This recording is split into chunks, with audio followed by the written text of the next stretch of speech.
So this morning we're in Numbers 11. Probably not a story you've heard much about. This is one of these chapters that you don't hear talked about a lot. Numbers 11.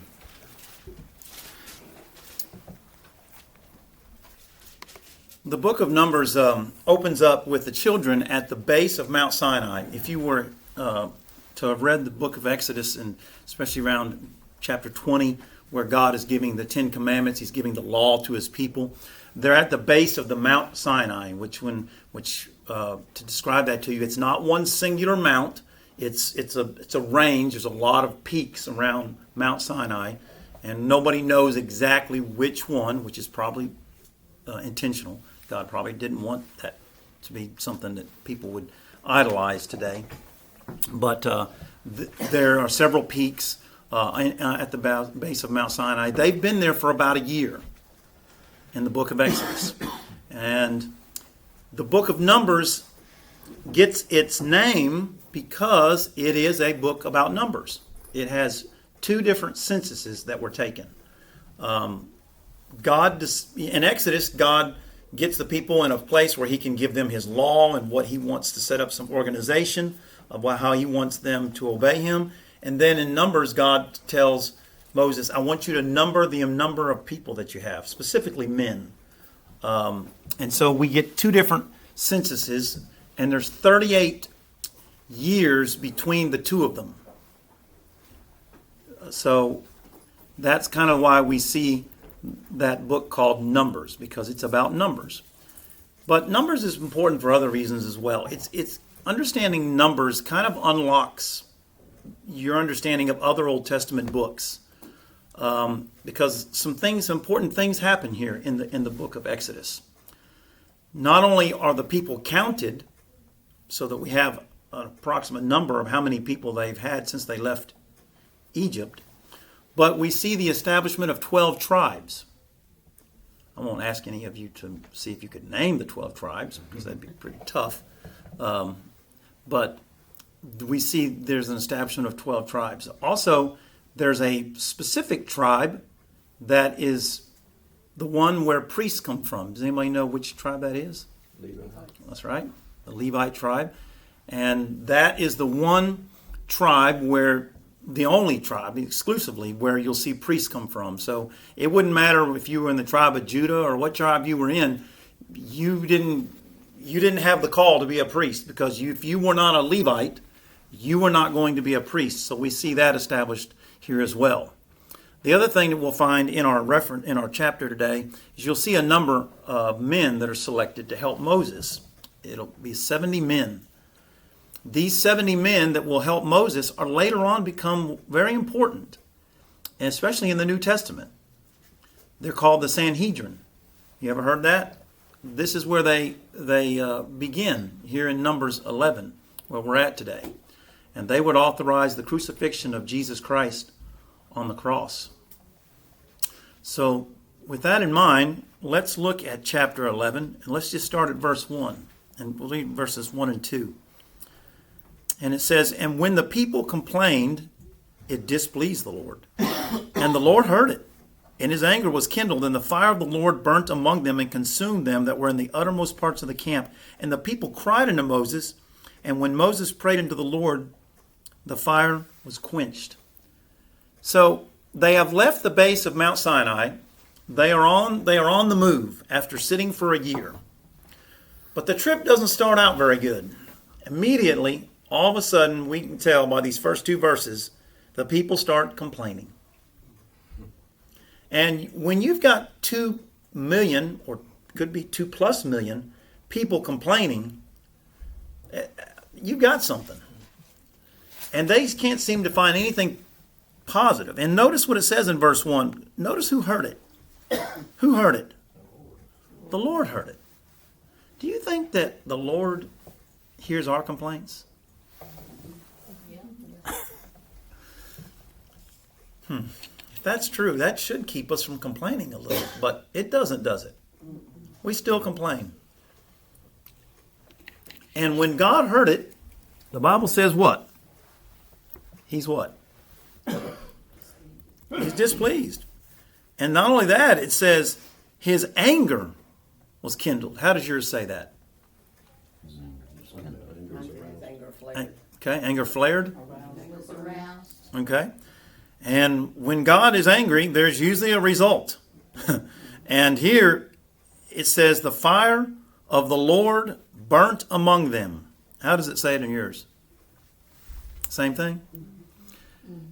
Now, it's a little ambiguous here, not really positive what that means. I kind of did a little research on that this week, and different commentaries say different things about it. But it's apparent to me that it was people burnt, not just stuff. And now it does say it was in the outermost parts of the camp. So God could have, he did this in the Cedar Hill, not in Nashville. So, he could have went to the more dense part of the camp and did this, but he didn't. But I think he sent a message, and it must have been a pretty intense thing, because we see here the people cried unto Moses, and Moses prayed unto the Lord, and the fire was quenched. So whatever it was, it must have been pretty severe.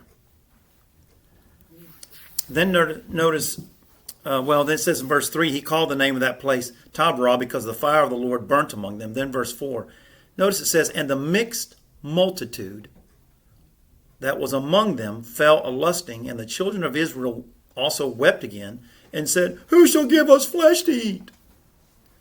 Those words, mixed multitude, we haven't talked about them. And I probably should have mentioned them before today. They come up in Exodus 2, the term mixed multitude. So when the children of Israel left after the 10th plague, they weren't the only ones to leave. There were some other people that left with them. There were some Egyptians that left with them. There could have been people from other nationalities. Let's remember why all these people would have been in Egypt to begin with. Recall there was a terrible, terrible famine. God sent Joseph. Joseph was able for 7 years to save enough food to sustain them through 7 years of famine. You recall the dream he had. God does a wonderful thing through Joseph. And so now you have much of the world coming to Egypt, because that's the only place there's food. So you have a lot of other different nationalities. It's kind of like us, a melting pot of different people in Egypt. And these same people witnessed all these plagues that God sent to Egypt because Pharaoh wouldn't let his people go. And through this, you had a lot of these people seeing that, wow, this God is for real. And a lot of these people came to believe in the God of Israel. So when the last plague came and God killed the firstborn of every animal and the firstborn of every human on that last plague, and Pharaoh said, leave, get out of here, a lot of these other people, the mixed multitude, went with them. And it's believed that a lot of this mixed multitude wouldn't have been slaves like the Israelites were.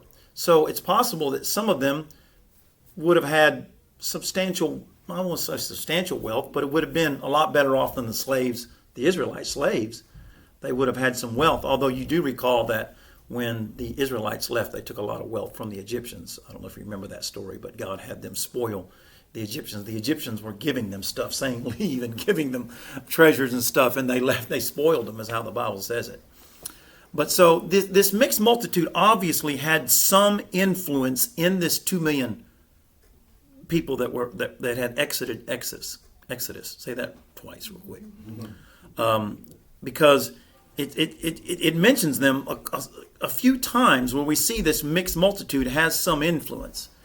And so they may have been some of the source that kind of starts it. And there always is a source. When you see complaining, there's always a source. And so these people could have been the initiators of a lot of this. Then verse 5. Then the people were saying, after they said, who shall give us flesh to eat? They said, we remember the fish which we did eat in Egypt freely. Interesting, they would use that word, freely.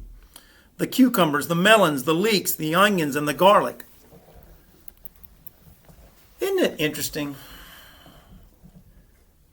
that sometimes we can have selective memory about things? And the Israelites hated their life in Egypt. They were miserable. They were slaves. And especially there at the end, they, remember that Pharaoh was making their life really miserable. And so Here, all they can think about is the one thing that they could, the food they had. Now, we know they probably didn't have the best of the food. We talked about this a little bit when God provided quail, and we're going to get into that in a minute. Quail was a delicacy for Egyptians. The Egyptians loved quail, and more than likely, Israelites didn't get to eat it very often. And yet God provides it for them, and you remember in Exodus, in a miracle, out there in the middle of nowhere, God provides them filet mignon way out there in the middle of nowhere. And God was just showing out. But here they're saying, remember the fish we did eat, and it says freely. There was nothing free about their lives in Egypt. They were slaves. But they're remembering the one thing through selective memory. And the other thing that kind of hit me when I was thinking about this week is the power of food. You remember we talked about another story about the power of food. Remember another fellow who was really, really hungry? And his brother tricked him over a bowl of pottage, a bowl of stew, and he gave his birthright over just being hungry. Food has some power to it. A lot of people are addicted to food. It's strong. The smell of food. You can smell something, and it brings back a memory of your childhood. The smell of certain foods. So it's interesting here that food is what the thing is they're thinking about. But I understand we're talking about food, but you can apply this a different way. Doesn't Satan also find a way at times to bring up memories of things from our past that were pleasurable? They may have led to our downfall, but there was something pleasurable about it. And the devil does that. The devil understands the power of memory. That's why I pray for my two oldest grandsons every day.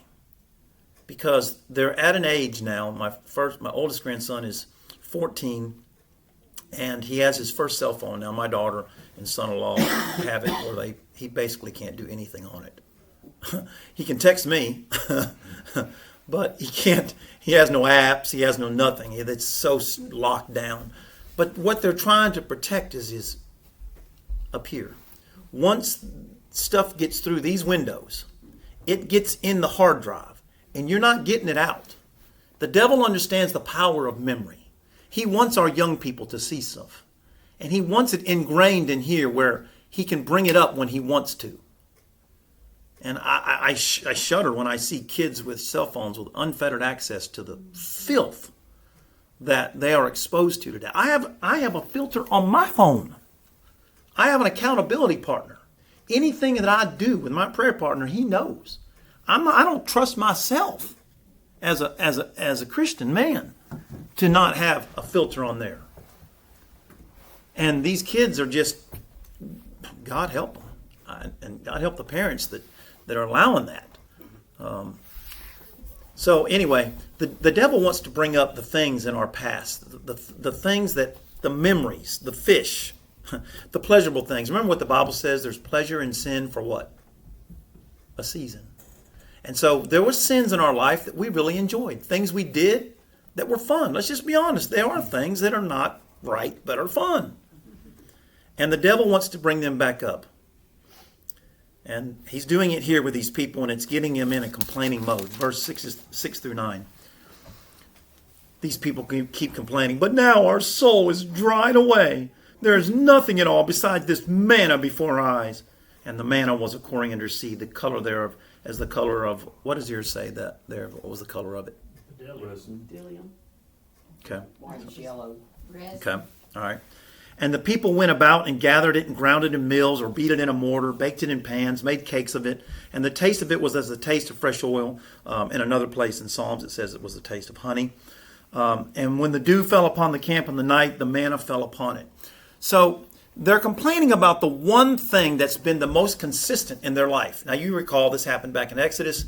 God has provided several things for these children of Israel. We know they have a cloud that they followed during the day when they were traveling. This cloud also probably kept them cool from the heat of the day. They have a pillar of fire by night, which probably kept them warm in the wilderness at night. And here God has been providing manna. It's and they could do a lot of things. It's not we I brought some manna. I don't know if some of y'all were here for that class where we had manna, and I brought you some manna. But that really wasn't manna. It was angel food cake. But we had a little fun with it. But this manna is basically the ingredients of what they could use to make a lot of different things. They could make all kinds of breads. They could boil it, bake it. All kinds of make puddings, all kinds of stuff they could do with it.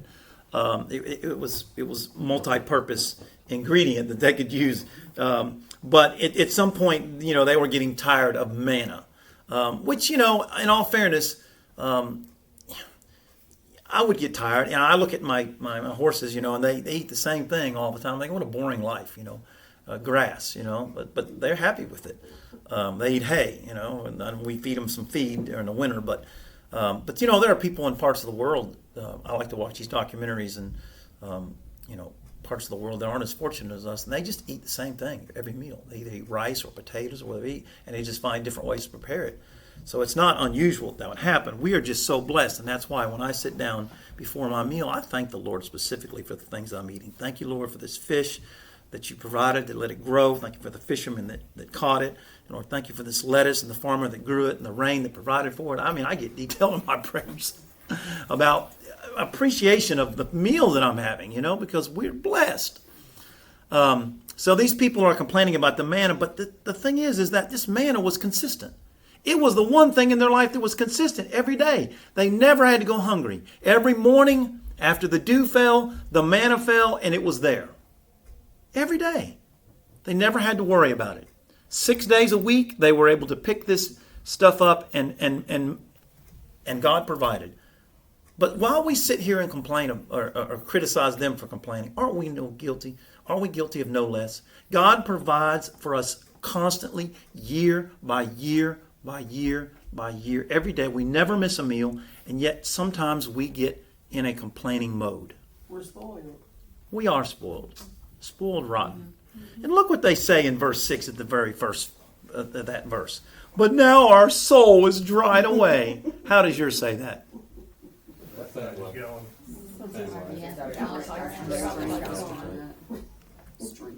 Your strength is dried up? A little dramatic. A little dramatic. And that's what happens when you get in a complaining state. You tend to exaggerate. And that's what they're doing here. And by the way, when we get in that mode, you know who helps us exaggerate? Satan. He's more than happy than when we get in that mode. He likes us in a negative mode. He doesn't want us being positive, happy Christians. He likes it when he can drag us down. In verse 10, then Moses heard the people weep throughout their families, every man in the door of his tent. And the anger of the Lord was kindled greatly. Moses was also displeased. Now, we're talking about 2 million people here. And so I'm just trying to picture this with Moses walking through the camp. And everywhere he goes, all he hears is complaining. That'll drag you down. It really will. That'll drag a man down. And it says here that he heard it from every man in the door of his tent. So it seemed like no matter where he went, and when you're talking about 2 million people, you're talking about a pretty large area here. So no matter where he went, he hears complaining. And I think this isn't the first time he's heard the people complain. We know that.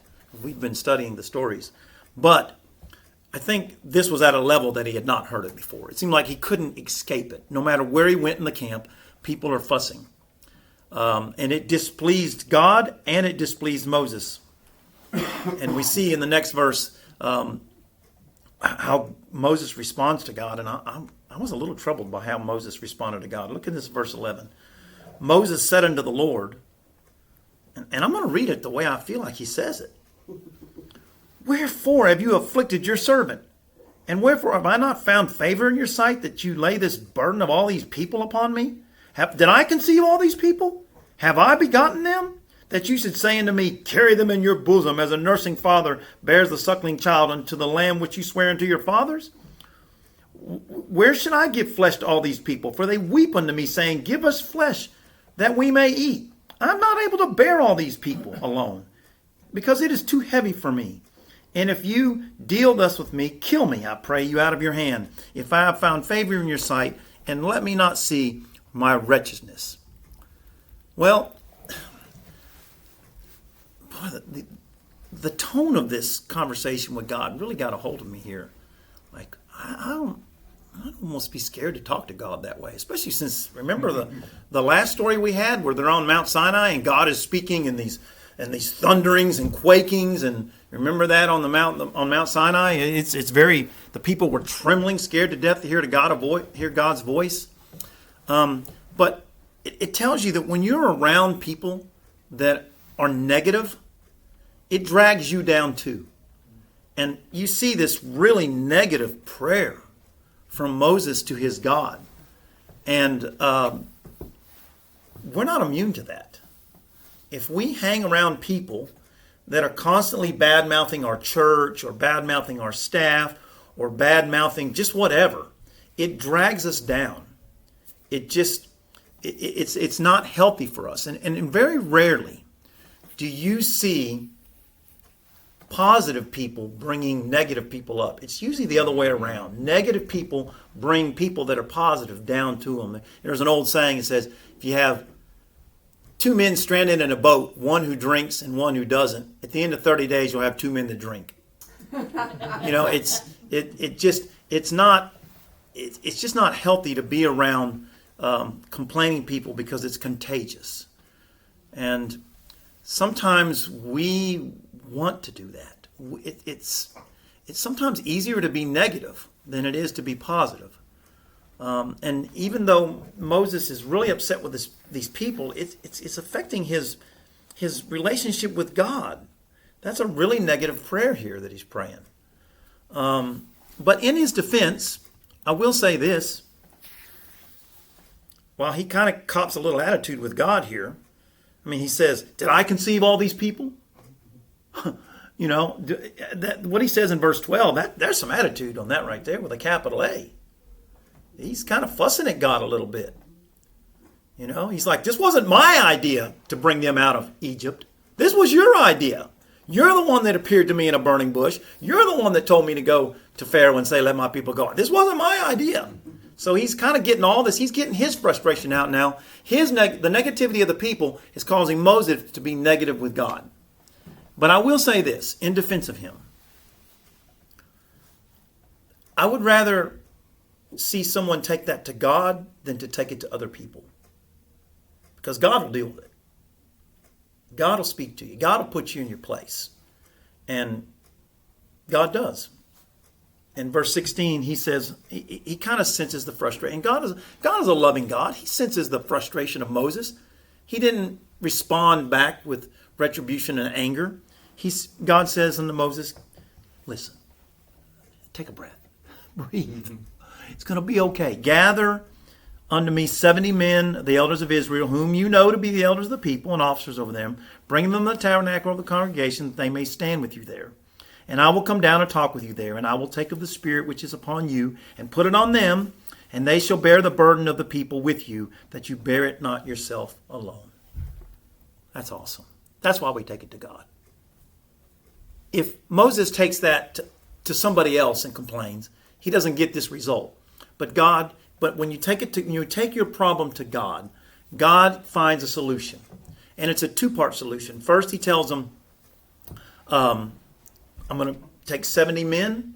I'm going to put your spirit in their spirit, and they're going to help you lead. They're going to help you deal with the people. Because, by the way, this 2 million plus people, it's increasing every day. Remember, they're married. There's pregnancies. There's babies being born during this time. So the population of the people is going up. So these 70 people are going to help. But second, God is going to give them what they want, but it's going to come with a caveat. Look at verse 18. He says, say unto the people, sanctify yourselves against tomorrow, and you shall eat of flesh. For you have wept in the ears of the Lord, saying, who shall give us flesh to eat? For it was well with us in Egypt, therefore the Lord will give you flesh, and you'll eat. But 19, you shall not eat 1 day, nor 2 days, nor 5 days, neither 10 days, nor 20 days, but even a whole month until it comes out your nostrils. And it will be loathsome unto you, because you have despised the Lord which is among you, and have wept before the Lord, saying, why did we even come out of Egypt? Now, I'm going to get to the substance of what he says in there. I want to skip this right now, and we're going to come back to it. Let's go to verses 21 through 22, and you'll understand why I want to skip that here in a minute. So Moses responds to God after God tells him, I'm going to give these people what they want. They're going to have plenty to meat. They're going to have enough meat, not for 1 or 2 or 5 or 10 or 20 days, a whole month. And this is Moses' response. Moses is he's still got a little bit of pouting going on. He's still a little negativity going on with him here. Then Moses says, the people among whom I am are 600,000 footmen or soldiers. By the way, this is the result of the census. God had told them to count. So we see here the first number, and this is the number of men. So that's where we get our 2 million plus number from. It's 600. And you see this oftentimes throughout the Old Testament, where God just numbers the men, not the entire. And you see it in the New Testament too, with the feeding of the 5,000. Let me get back to this. So the people among whom I am are 600,000 soldiers, and you have said, I will give them flesh that they may eat a whole month. Shall the flocks and herds be slain for them to suffice them? Or all the fishes of the sea be gathered together for them to suffice them? And the Lord said unto Moses, is the Lord's hand waxed short? You shall see whether my words shall come to pass or not. So the response of Moses here is still kind of wouldn't you say, kind of a negative response? He right away, he thinks that God is telling him, well, they're going to be fed, but you're going to feed them. He thinks the onus is on him. And he responds by saying, what am I supposed to do? Kill every cow and every lamb and every goat that we have in our herds? Is that what I'm supposed to do? Or do you want us to go out and catch every fish that's in the sea? Because he realizes the enormity of how many people need to be fed. This is no small task. Okay, mind you, it's not just for one meal. It's 30 days. So he in his mind, Moses is thinking on earthly terms. God is speaking in heavenly terms. So there's a disconnect there.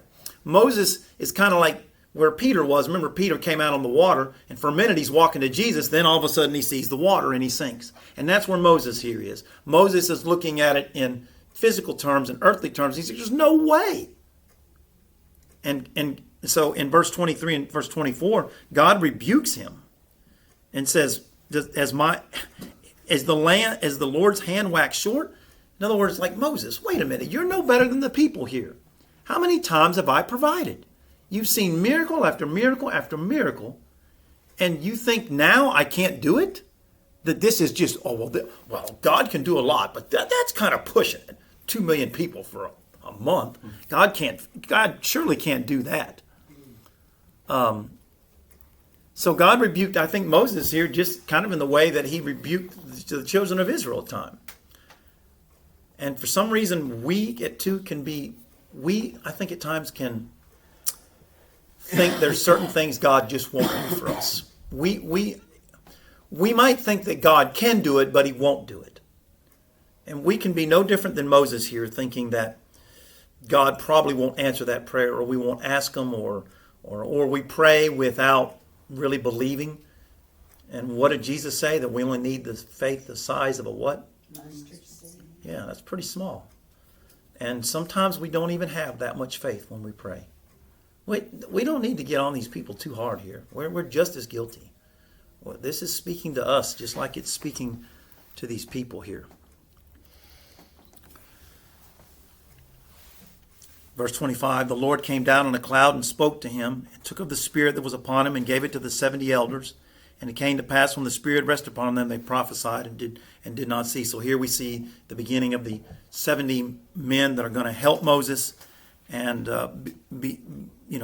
help him deal with all these people. Then let's skip to verse 31. So God here is going to fulfill what he said he would do. In verses 19 and 20, it says here in verse 31, and there went forth a wind from the Lord, and brought quails from the sea, and let them fall by the camp, as it were a day's journey on this side, and a day's journey on the other side, round about the camp, as it were about 2 cubits high, that'd be about 3 feet, upon the face of the earth. And the people stood up all that day, all that night, all the next day, and they gathered quails. And he that gathered the least gathered 10 homers, and they spread them abroad, all abroad for themselves round about the camp. Now, this is pretty interesting here. So, notice what it says there. If he let the quail fall, as it were a day's journey on this side and a day's journey on the other side. So what he's really saying, does yours say that differently, by the way? Anybody say that differently?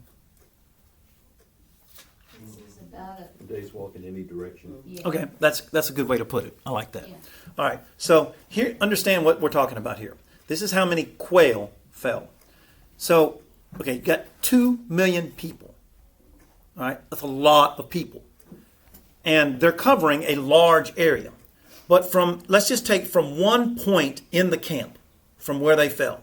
If you could walk a day's journey as far as you could go to that side, or if you walked from that same point a day's journey as far as you could go that direction, no matter how far you walked, quail were laying. That's how much quail. It's, from what I understand, it's at the minimum 16 square miles of quail. Some say up to 40, depending on what commentary you read. But even 16 square miles of quail. So that's assuming you could walk 8 miles, or, well, I don't know if that would really be that. I don't think that's what it's saying there. Somebody that's better at math could probably explain that better than me. But a day's journey, I don't know how far you could walk in the heat in a day's journey. Radius. Yeah. Not very far because you're stepping in between. Well, if there wasn't quail and you could walk a day's journey, I think that's what it's saying. Yeah, but that's a good point. The point I'm trying to project to you and the picture I'm trying to paint for you is how many quail we're talking about. They're everywhere, okay? And so these quail more than likely weren't dead. It does say they were fallen, but there's some people that are much smarter than I say what it is they're kind of floating. They at a certain point of the day they fall at a certain, like within 3 feet, and these people could just knock them down with something and just pick them up. Verse 32 though is very vivid. Did you pick up on what it's saying right there? It says the people stood up all that day and all that night and all the next day and gathered quails. How many hours do you think that is? 36 hours. Yeah. So, do you see what, does that strike you odd? Okay, so these people have been wanting meat. And man, they've been throwing a show enough fuss. You know, they're throwing a temper tantrum, 4-year-old temper tantrum, or we should say 2-year-old temper tantrum, on wanting meat. And they finally get it, and they spend all this time picking him up. And notice what it says. He that gathered the least gathered 10 homers. How does yours say that? 100 bushels. Okay, there you go. So we're talking about the least that a person gathered. 100 bushels. 100 bushels. That's a lot of quail. That's the least. And notice what it says then. And then they spread them all abroad for themselves round about the camp. So in other words, everywhere they could put quail, they put it. Now, more than likely what they were doing is killing it and drying the meat out, putting salt on it, preserving it. But wait a minute. How long did God tell the people he was going to provide quail for them? A month or a month. And they're picking it up like it ain't going to be there that long. Now, God had been providing manna for them every day. And if they could ever rely on God to be true to his word, you would think by now they would believe him. But apparently they don't. They, instead of, man, if I'm hungry for meat, as soon as I get it, I'm setting up a barbecue. I mean, let's eat. It's time to eat. But no, they'd rather spend 2 days gathering instead of eating. These people, there's what a piece of work.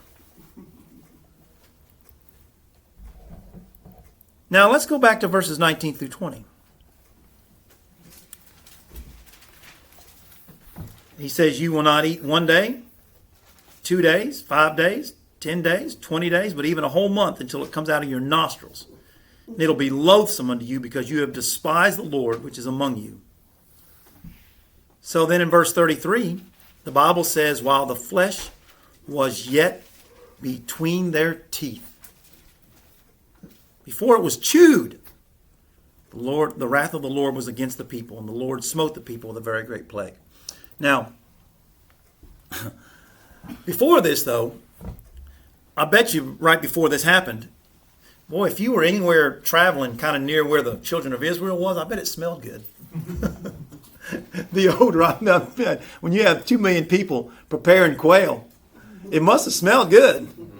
Because I mean, folks had all kinds of barbecues setting up. I don't know how all these ways people might have smoked it, they might have boiled it. I don't know how they did all this preparing quail. But boy, I mean, you talk about a big get together, and people were jovial. The spirits were uplifted. Man, it's like when you go to one of these big festivals, where there's lots of food at, and all the smells you smell. I love going to those kind of places.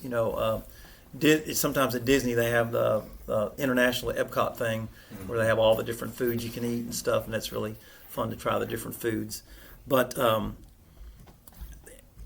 everybody was positive. But while that food was yet in their mouth, God sends a plague. But what if they, because they gathered so much, more than they could consume, the meat went bad, and they ate it anyway, instead of waiting each day and having fresh quail every day? Let me just get a whole bunch, and it's spoiled because I didn't believe God. Yeah. I'm hoarding it. Yep. And As a matter of fact, I read a commentary on that very thing. I don't remember which commentary it was, but it made a point on that. While God was angry and was already, and we had saw a promise that it would be loathsome to them, even coming out of their nostrils, but that this right here angered God to a different level. The fact that this was the greed and the fact that it was a lack of faith that God would provide, the hoarding, led to God to do what He did here. I'm not sure what commentary that was. I could probably find it real quick, but I think you're onto something with that. It says that He called the name of that place Kibroth Hattaavah, because there they buried the people that lusted, and so they named it. I don't know how many people died there. I did find. Let's turn to Psalm 78 real quick, because this story is mentioned in Psalm 78, and it's also mentioned in Psalms 106.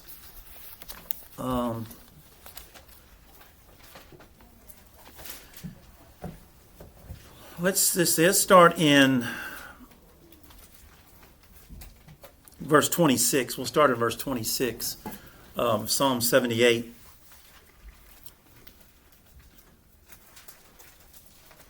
You'll recall this because this is the story we were just reading, and here the story is told again. It says in verse 26, He caused an east wind to blow in the heaven, and by His power He brought in the south wind. He rained flesh, that's the quail, also on them as dust. Okay, that tells you how many quail we're talking about, as dust. And feathered fowls like as the sand of the sea. So yeah, good point there, Al. They couldn't walk anywhere because that's how many quail there were. And He let it fall in the midst of their camp round about their habitations. So they did eat and were well filled, for He gave them their own desire. They were not estranged from their lust, but while the meat was yet in their mouths, the wrath of God came upon them, and notice this part, slew the fattest of them, and smote down the chosen men of Israel. Does yours say that different on the fattest men of them? There you go. Sturdiest. There we go. So that's right. So we see who God's judgment was on. He was sending a message. he was sending a strong message to his people. So that kind of gives us insight into what Numbers doesn't tell us on who was actually killed. So they lost a lot of people that day, but they didn't just lose people, they lost the sturdiest, the people that were well, the fattest among them. I don't think it literally meant fattest, but So that left the weakest. yeah, it kind of did, yeah. God's sending a message there, isn't he? What do you think we can take from that passage that we just studied? How does this apply to us? Be grateful. That's what I was thinking. Trust his promises. That's a good one. That's a good one. Trust his provision, yes. Don't complain. Don't complain. That's right. Like if you're getting, I'm just gonna be an analogy. Like if you're gonna provide us like with cheeseburgers, don't complain because you don't like the cheese. I don't like the bread. His is overcooked. Hers is undercooked. So Talking about my granddaughter now.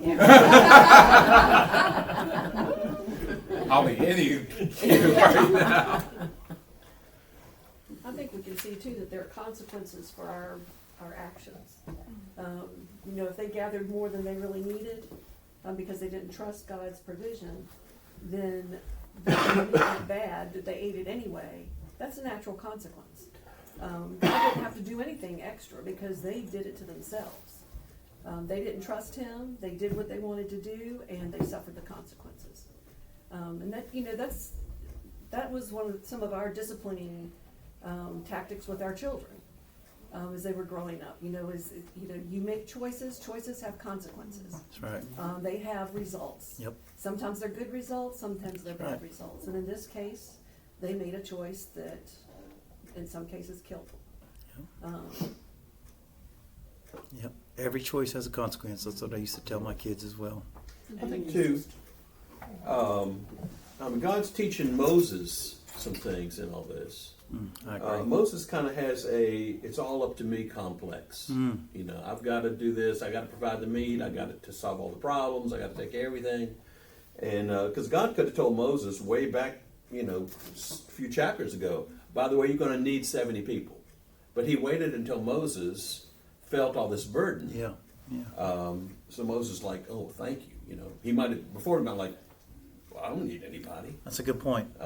So some of the burdens, the problems that God allows to bring into our lives are teachable moments for us. So, instead of saying, God, you've abandoned me, it's like, God, what are you trying to teach me? Yeah.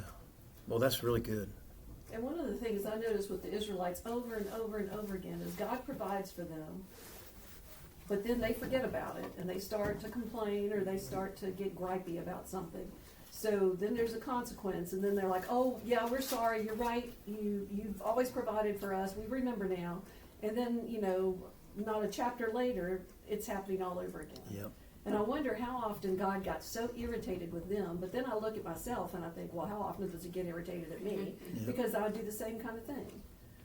God's provided for our family, He's taken care of us, He's gotten us through rough times, and yet there's still so many times when I find myself not trusting Him and not trusting His plan, Yep. and trying to do it on my own. And then I make a total mess of it and have to go back to God and say, God, I'm so sorry, I should have listened to you in the first place. And He's going, yeah, you should have. The thing about the attributes of God, there's so many wonderful attributes of God. But I think the one that I appreciate the most, knowing me, is His long suffering. Because I'm cyclical like these people. I have no right to criticize them. I really don't. I think the other thing we can get out of this is that spiritually, these people physically died because of their fleshly desire. But I think we can die spiritually if we let fleshly desires consume us. And the devil wants that. He doesn't, there's a preacher that said this once, and I love this old saying. He says, when the devil loses your soul, the next best thing is your mind. And if he can get you up here, and he can keep you doubting as a Christian, and he can get you to where you're negative, he's got you. Because you're not effective. You're not going to be a testimony to a lost and dying world that needs you, that needs Christ. So it's a good lesson today. I don't know that I've ever taught this particular chapter. I enjoyed it. It was a good study. Saw some great things this week.